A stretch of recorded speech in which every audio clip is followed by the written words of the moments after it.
Hello, and welcome to Message in the Middle with Marianne. We all know that life is hard, right? It's messy, it's unpredictable, but it can be wonderful all at the same time. My hope is that we can take a deep dive into self-development topics and explore life's lessons through book clubs, conversations, and interviews. And together, we can uncover the lessons that others have already learned to help us navigate this crazy, wonderful ride called life.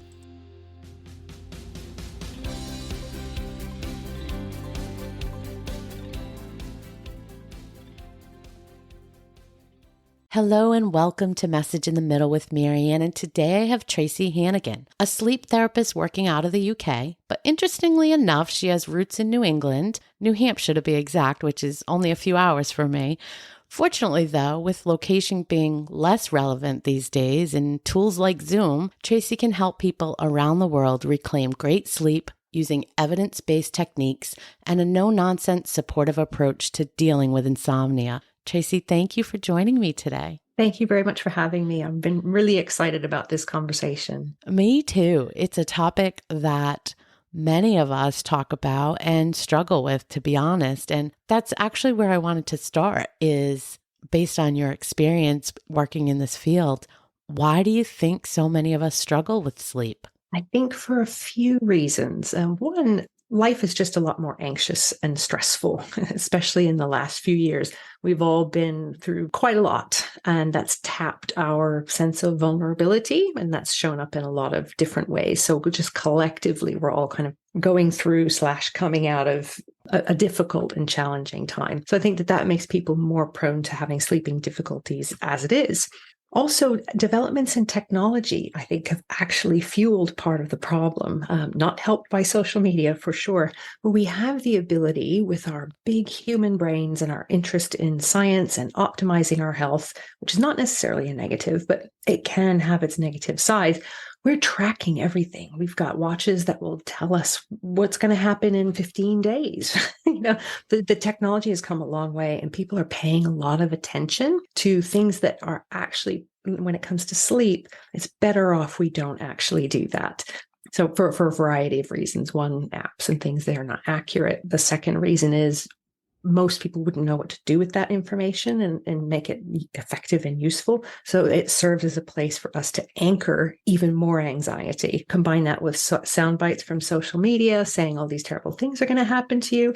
And that's a recipe for just adding fuel to the fire. I know so many people that really think those are the gospel. And you're saying those are not accurate? Is that right? No. According to the research that's been done that compares the output from these watches to the gold standard, which is polysomnography in a sleep lab, they're not accurate, particularly with the things that people are the most interested in, which is sleep staging. There's a lot of emphasis on, do I get enough deep sleep and REM sleep? And people confuse the two of those things, or they feel like they have this understanding they need to have 100% deep sleep in order to feel good, when actually that's not the case either. So you combine the inaccuracies of the device with misunderstandings about sleep and all the sleep myths out there, and it just is a recipe for winding people up. Good to know. That's really interesting. And I had no idea there was any controversy around those statistics.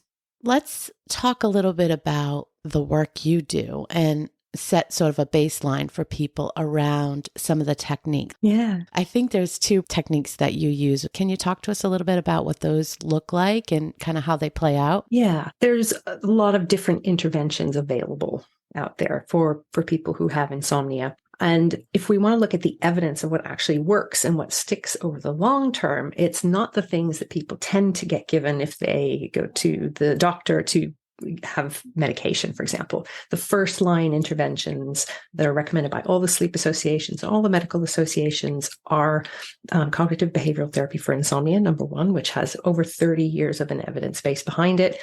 And coming right up on its heels is a more acceptance and commitment therapy-based approach to insomnia. And so I weave the best of both of those things together in the work that I do with people. And it's a combination of looking at sleep behaviors, which is not the same thing as sleep hygiene. We could probably talk about that for many, many, many, many minutes and hours. But we're talking about the relationship with the bed, how we increase and build sleep drive in a consistent way to help people fall asleep and stay asleep. And underpinning those behavioral things, we have to address people's fears about not getting enough sleep. It doesn't matter how much sleep drive you've built up and how sleep deprived you have been. If you are fundamentally afraid of not getting enough sleep, that's going to get in the way of all of the things that you try to do to improve your sleep, because we can't sleep if we feel under threat. That's actually evidence that the system is working. We don't want our sleep system to be in charge of us if it's the middle of the night and a lion comes into the room. We want our arousal system and our ability to run and protect ourselves to be in charge.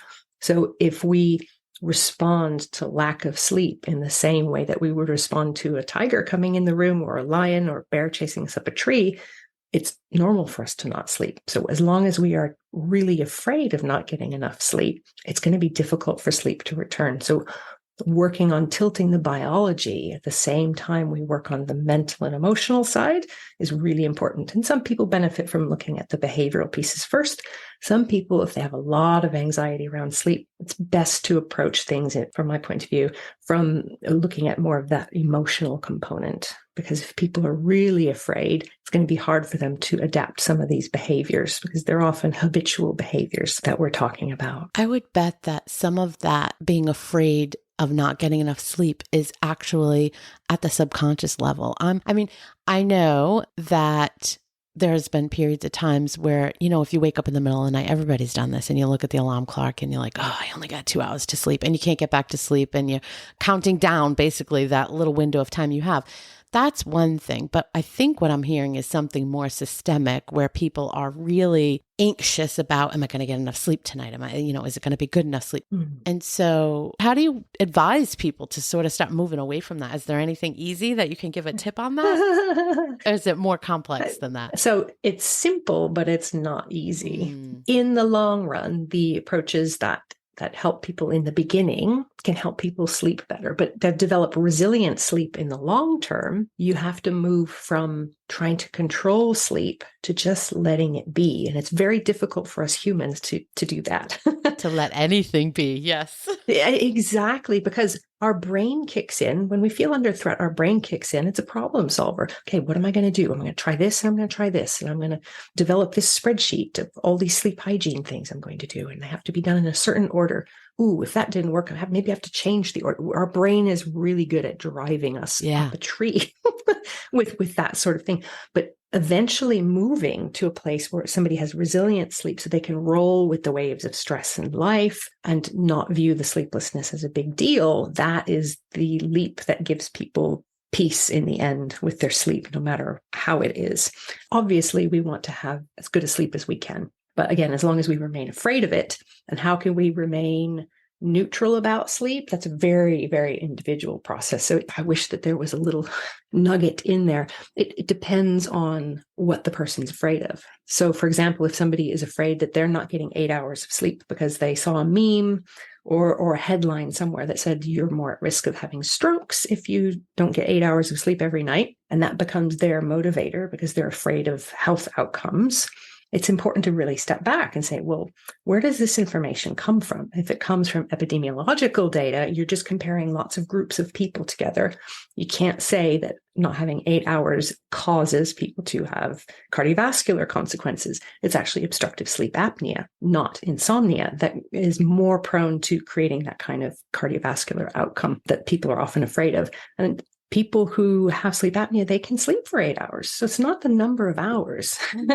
That is something else that's going on. The idea that everybody needs 8 hours is like saying everybody needs to wear a size 8 shoe. It's just not true. Every individual's need for sleep is genetically determined, and there isn't anything that can be done about that. There are some people who need more sleep. There's some people who need less sleep. And coming to an acceptance of that, for the person who gets 7 is worried about not getting 8. If they feel fine on 7, there's no need for them to be striving to get 8. And actually doing that can create problems for people's sleep. The way that they induce insomnia in experimental subjects for short-term testing purposes is they take people who sleep perfectly fine and they make them stay in bed for a number of hours more than they're actually sleeping. That disrupts their sleep, and then they can do all the tests that they want to do.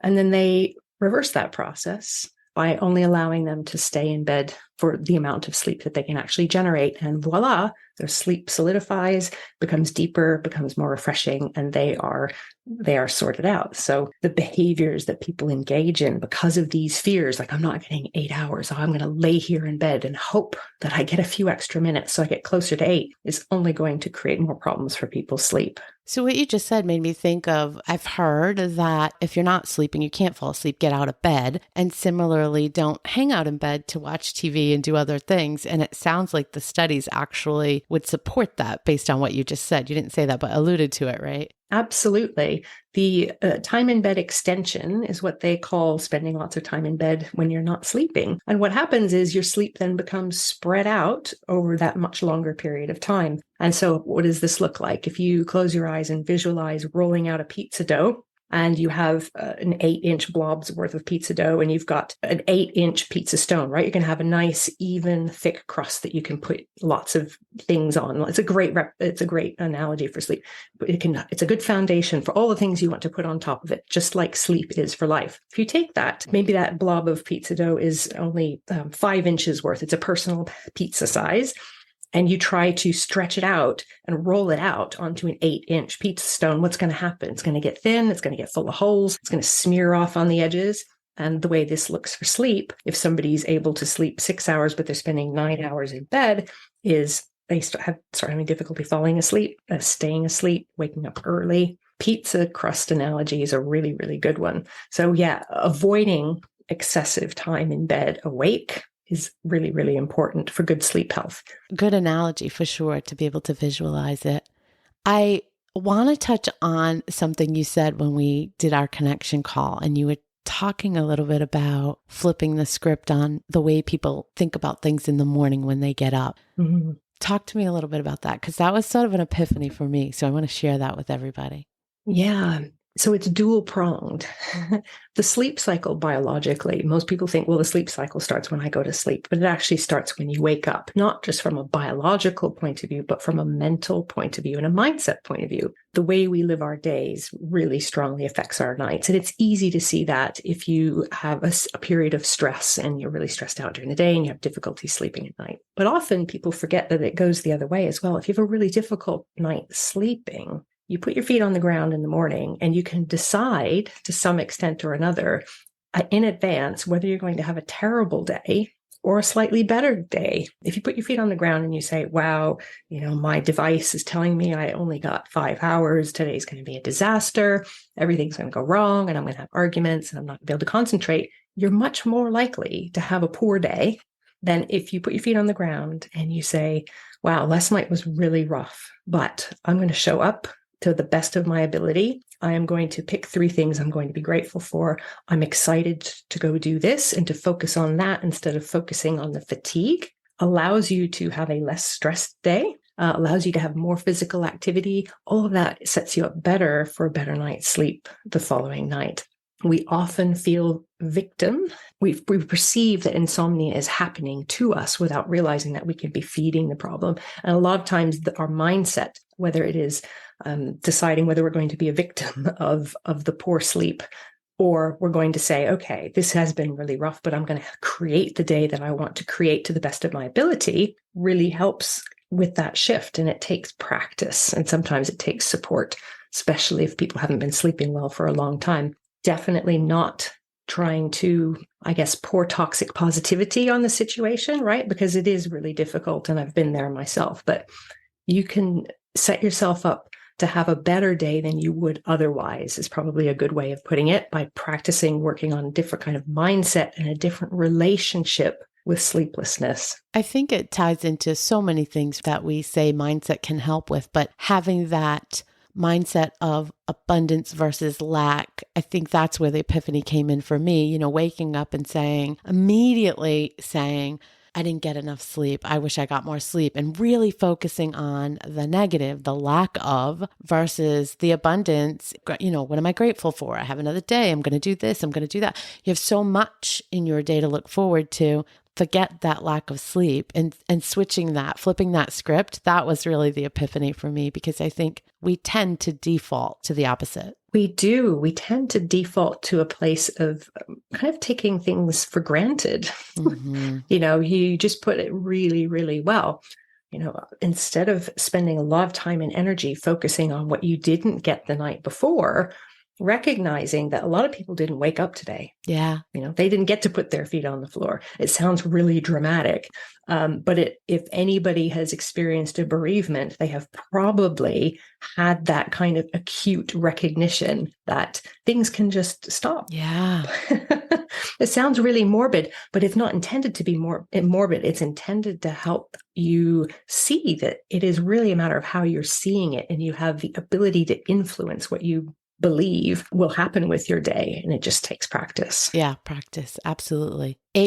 Building a practice to do it. Mm-hmm. So I want to talk about self-care, in that I know that you link self-care to being important with sleep. And I think many of us, we've talked about this so many times, but many of us struggle with prioritizing self-care, feeling like, we have so much to do and we need to be productive and yada, yada, yada. And that always falls off the list. But I want to talk about why it's important from your perspective.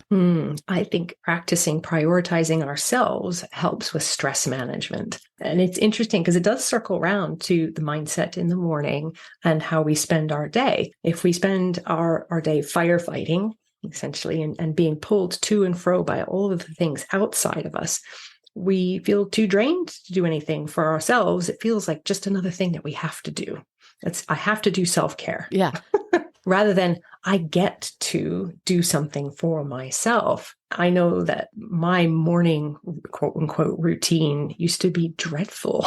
I would wake up and start looking at my phone, and suddenly all of my energy was going out to my to-do list and all the things that I needed to manage. I start my day off very differently now. I have much more energy, a much more positive attitude, because I've already given myself time for myself first thing. And that actually helps me prioritize other things in life as well. What do I want to say yes to? My default is always now, instead of yes and trying to please everybody, it's no, let me look at this and see where it fits. And you feel much less whipped around by all of the demands. I start my morning very simply. I listen to an app that has a wonderful different audio on it every morning, and it's usually some area of self-development. I take care of my body. I eat. I get a little bit of light. I get a little bit of exercise. I knit, because that is kind of a mindfulness activity for me. And then I turn to, what did I put into my diary for today that I want to get accomplished? And how do I want to do that? And it's been a process, especially that last piece. At first, I was really good at doing the morning piece, and then the chaos would ensue. But I approach things differently, and I'm much calmer and better boundaried. And I think oftentimes, maybe especially women, have difficulty with this, at least the way I'm 50 now, the way I was raised. You want to make everybody else happy. Yeah. And to do that, you're giving all of your energy out to make sure that you're making other people happy. And there isn't anything left for you. And it feels like a hurdle to give something to yourself. Whereas now I very much feel like this is my sphere of influence. This is how I've set up my diary. I'm best at doing these things at these times of day. I want to do this. I get to work today, not I have to work today. It's a much different feeling and leaves me feeling less stressed out, improves my sleep too. It's so interesting to me. I was sitting here thinking as you were talking about, we've heard all of these sayings all our lives, fill your cup first, put your oxygen mask on first. But we've all grown up feeling like we need to please, or being taught we have to please everybody first. And I do think we often come last, if at all. And so it is a big shift. Yeah. It's a big, big shift. And I like that you pointed out it doesn't come easy and sometimes it's incremental, right? I've definitely changed my morning routine too over the last several years. But I will say I still struggle with my phone. I've been trying to less often pick up my phone first thing and like do all my other things first and then do it. But yeah, that's a work in progress for me because I still tend to do it. And you're right. As soon as you start looking at things, you feel like you have to do X, Y, and Z. It doesn't even have to be something for work. It could be respond to somebody's text or answer somebody's question or send an email, whatever, right? It just starts that wheel. Yeah. I used to lay in bed and look at the phone and mentally be creating a list of things that I feel like I need to do. Am I actually doing that thing now and getting it off my list? No, I'm laying here for 20 minutes stressing out. I have to remember to write to that person and send that invoice and do this and do that. And I have dropped that. So the app that has the audio on it is on my phone. It's just that I now have a very different relationship with how I want to put my energy out. So hitting social media, insert your favorite or newest one, is not the first thing I get excited about doing. And it is slow. It's about stacking new habits. And we get a dopamine hit off of the feedback we have on social media and checking and checking and checking. It's by design. We have to find other things that give us that hit so that we can replace that energy with something that suits us better. Just taking it away kind of just leaves a hole. Yeah. What would you say? I'm thinking about people in the group, and I know there's several people that struggle with, we naturally have these brains, to your point, that are so great, but they also don't shut off with a switch. And that can be great and be very helpful in our careers and getting stuff done and whatever. But when it comes to sleep, I know there are people in the group and people that listen to the podcast that struggle with kind of shutting off the brain, if you will. Do you have any tips around that? Definitely, because I'm a person like that. But I can tell you the things that I've done for myself and the things that I have coached my clients through have a really big impact. And again, it is about how you start your day and learning the boundaries of where you want to be doing things and how you're spreading your energy. One of the things that's tricky, especially if people work from home, is that there isn't a good physical contextual cue shift that says work happens here and home stuff happens here. So we have to create that. And I encourage people to almost ritualize the closing of the laptop at the end of their workday and to put a lot of effort into creating a different, almost immediate transition into something completely non-work based so that it almost reinforces that, okay, the work is here and the other things are here. Now, that is one level, but also what if you still have lots of things rolling around in your head from your workday? And most people will then tend to kind of filter those up through the night. And some people get tempted to start working again, especially after the kids have gone to bed and that sort of thing. I'm a big believer in my philosophy of, well, it's not my philosophy. Somebody else came up with it. I've borrowed it and adapted it. You either do it, you diarize it, or you delegate it. And I spend the last 15 minutes of my day dumping whatever is in my head out onto a piece of paper, because the repetitive thinking, the endless chatter that happens in our brains, especially when we have switched off for the night and don't have to do anything else, that's when it seems to crop up and start talking in our ear. That's our safety brain saying, hey, don't forget about this really important thing. This thing's really important to you. Look at it from this perspective, or maybe you need to speak to that person. It's just doing its job.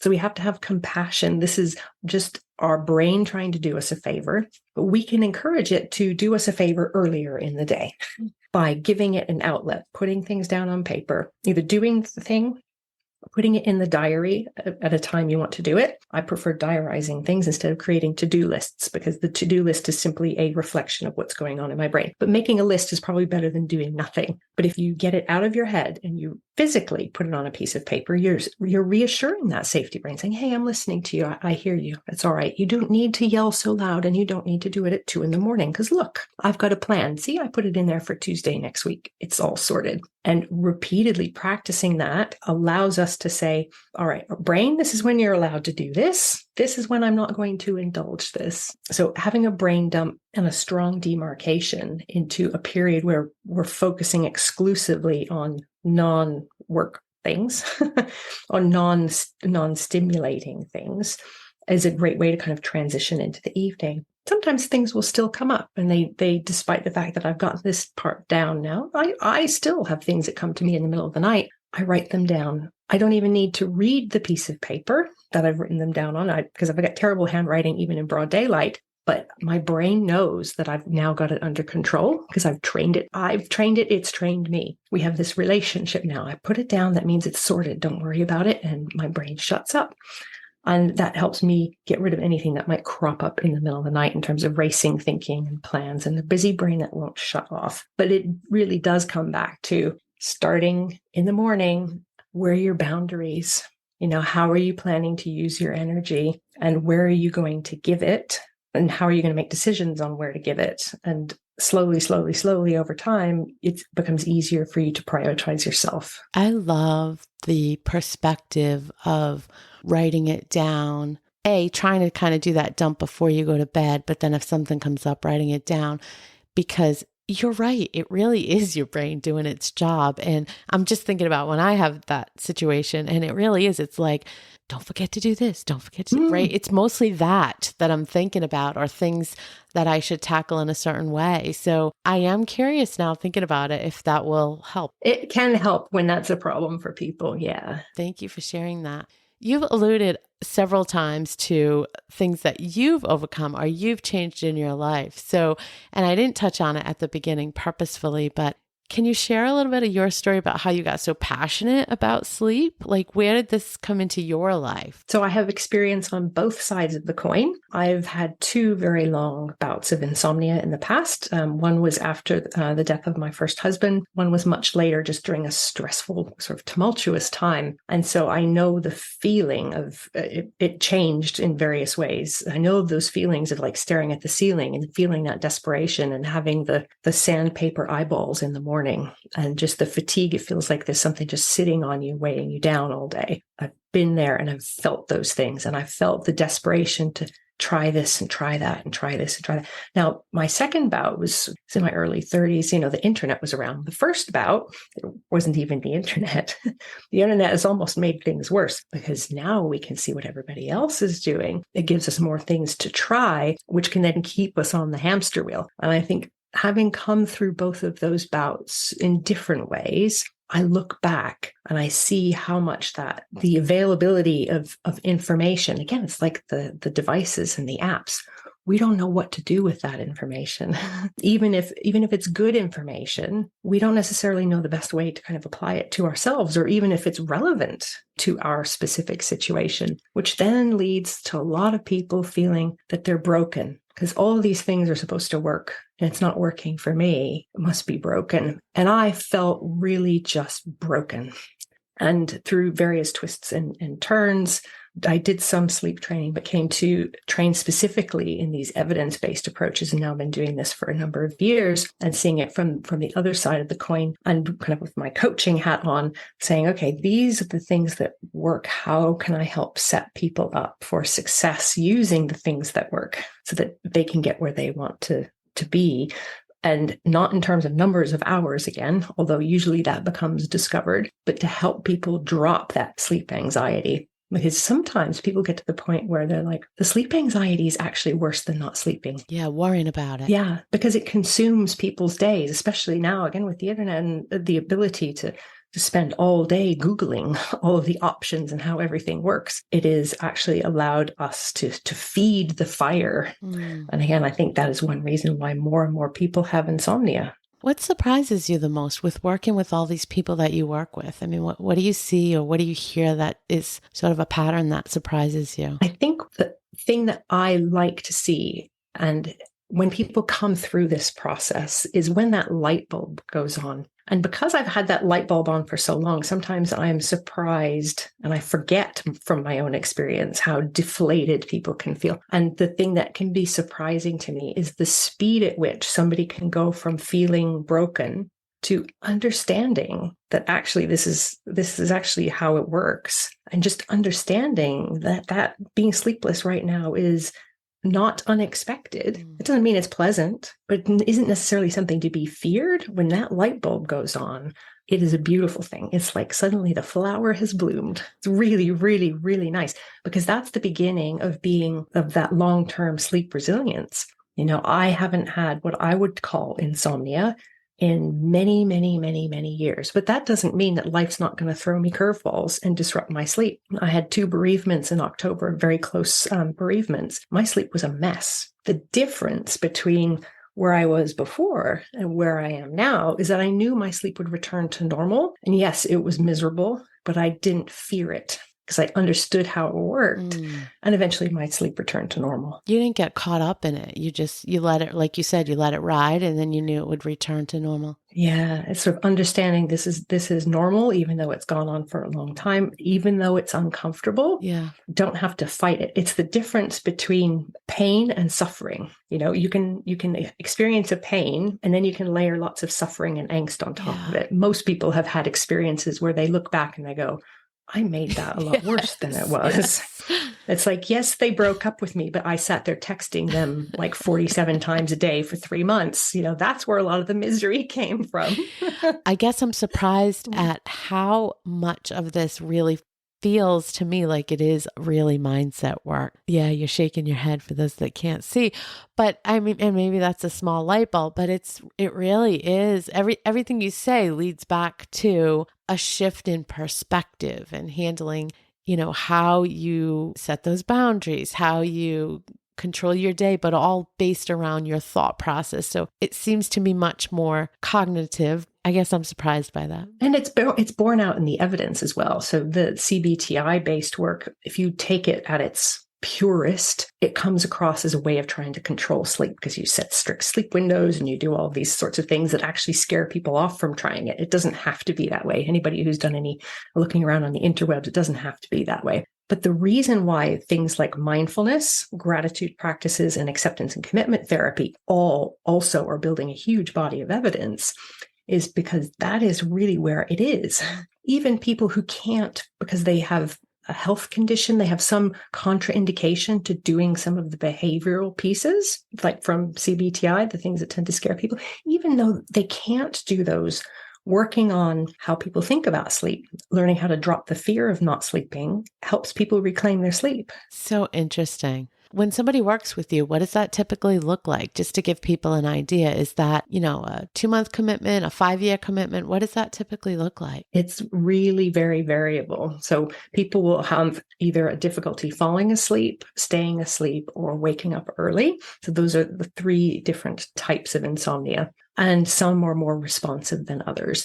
But the key difference in how long things take really comes down to how much sleep anxiety somebody has, because I'm not going to say it's not easy. It's simple to suggest behavioral changes that can help increase people's physical sleep drive. It takes a little bit longer to unwind some of the fear around not sleeping. So that piece, it becomes a little bit like how long is a piece of string. But I've had people who have had low levels of sleep anxiety, but very long, like 9-10 years of having difficulty falling asleep, waking up early, see shifts within a few weeks. Wow. Even though it's challenging to do some of these behavioral things, they can build people's confidence in their ability to sleep quite quickly because they do have a big impact, particularly if there's not a lot of anxiety there that's kind of in the way. That's, again, back to the difference between the pain and the suffering piece. When you said wake up early, it made me think of something I know that you've talked about, hitting snooze on the alarm clock. Talk to us about that, because I'm not that person. I jump out of bed, usually before any alarm, but there's a bunch of people that hit that snooze button 1, 2, 3 times. What do you think about that? My son is one of those people, and he has completely trained himself to sleep through his alarms now.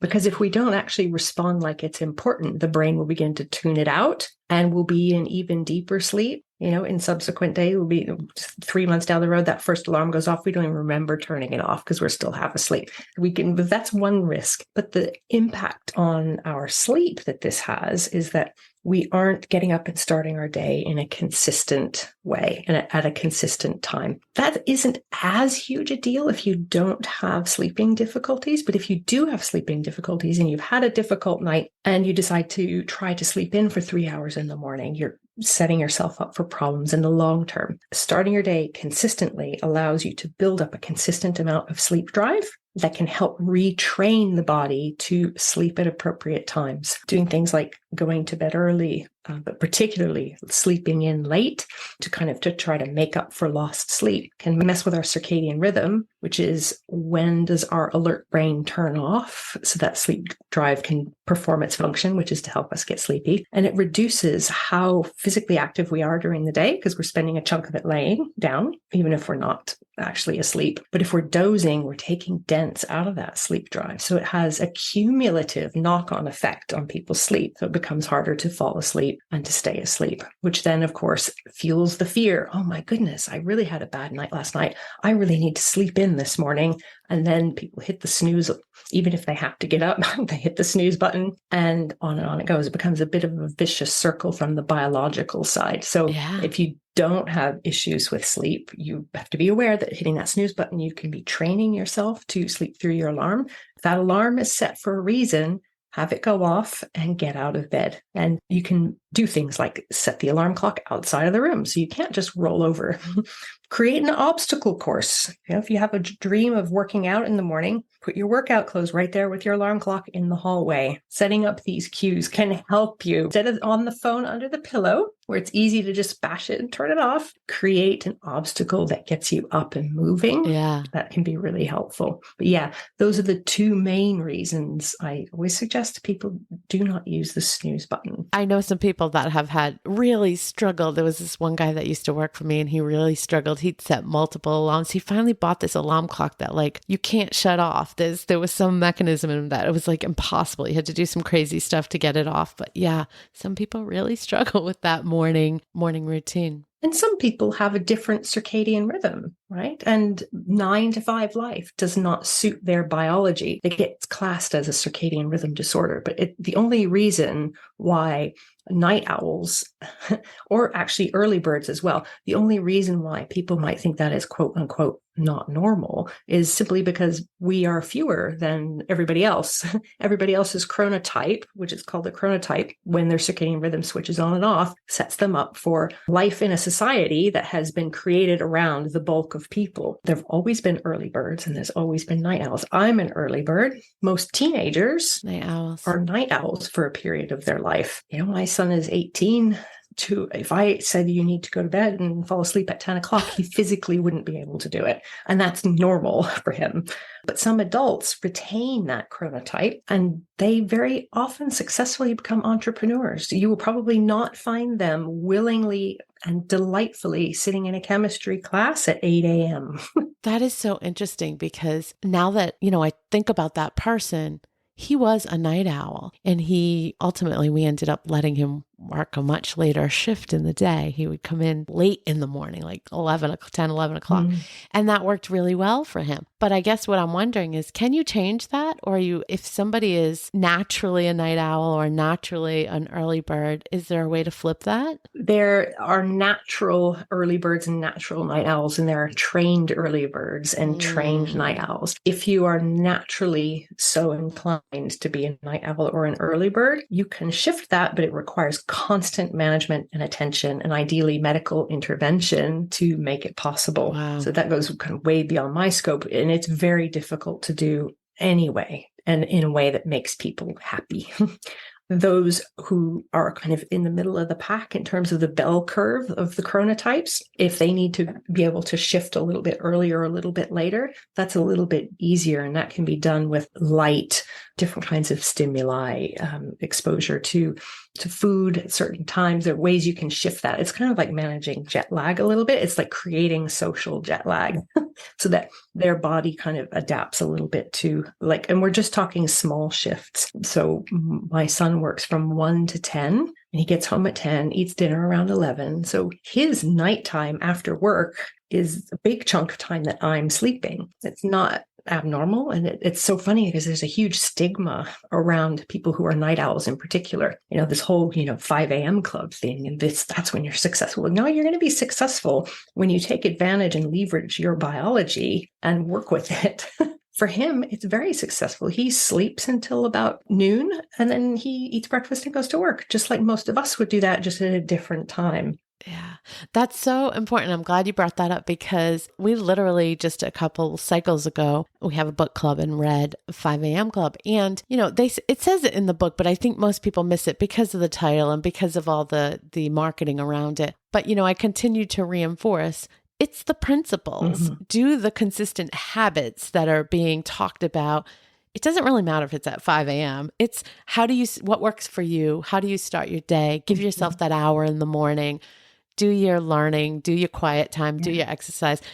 But it doesn't really have to be at 5. It's just give yourself that time before the world sets in on you. Absolutely. And that comes back to how we choose to start our day and set our boundaries. It is harder for people who haven't done that work to say, I'm going to get up at 8 and I'm going to take an hour and a half for myself before I start my day at 10, depending on whenever their work starts, because the 80% who are in the middle of that bell curve who've been up since 6:30 and they're working at night, they're all bombarding them. Yeah. And it takes a lot of practice and discipline to say, I'm not going to engage with that until I have done what I want to do this morning.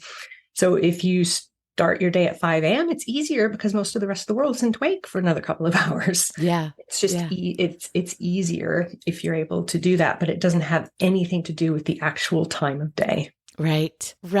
Great point. And we came full circle to starting our day that way. We did. This was a great conversation. I think it set everybody up with some really great foundational information. I'd like to end by asking if there's anything we didn't hit on that you think is really important or we missed that you want to get out there.